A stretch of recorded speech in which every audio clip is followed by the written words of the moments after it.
Hi hello అందరికీ నమస్తే. నేను మీ యోగవాణి శ్రీ. హమ్మయ్య! ఎప్పటినుంచో అనుకుంటున్నా ఈ బాల సంజీవని ఎండు ఖర్జూరంతో ఒక tasty, easy and healthy recipe చేయాలి అని. ఫైనల్‌గా ఈ రోజు కుదిరింది. అస్సలు ఎక్స్‌పెక్ట్ చేయలేదు ఈ లడ్డు నిజంగా ఇంత టేస్ట్‌గా ఉంటుంది అని. దీనిలో కాల్షియం, పొటాషియం ఉండడం వల్ల పిల్లలు రోజుకు ఒక లడ్డు తిన్నా సరే వీళ్ళకి బోన్ స్ట్రెంగ్త్ అనేది పెరుగుతుంది. సో టేస్టీ అండ్ హెల్దీ ఈ ఎండు ఖర్జూరం లడ్డును ఎలా తయారు చేసుకోవాలో చూసేద్దాం. ఇప్పుడు ఒక కప్పు ఎండు ఖర్జూరాన్ని అయితే తీసుకుందాం. ఆ ఎండు ఖర్జూరం లోపల ఉన్నటువంటి విత్తనాలు సపరేట్ చేసి ఇప్పుడు ఒక మిక్సీ జార్ తీసుకొని ఆ ఎండు ఖర్జూరాన్ని మిక్సీలో వేసి మంచి ఒక ఫైన్ పౌడర్ గా అయితే మనం రెడీ చేసుకోవాలి.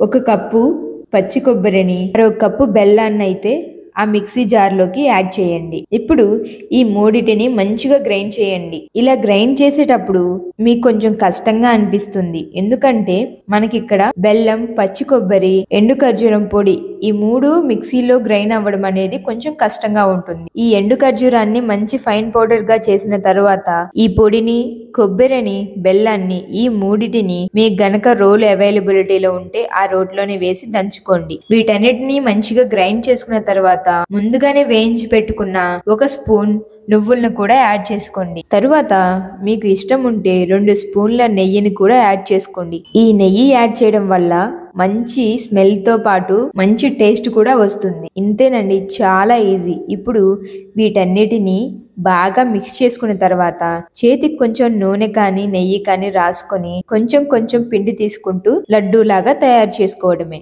సో ఇలాంటి మరెన్నో tasty, easy and healthy recipes కోసం మా ఛానల్ అయితే సబ్స్క్రైబ్ చేసుకోండి. Thanks for watching. Subscribe, like, share, and comment.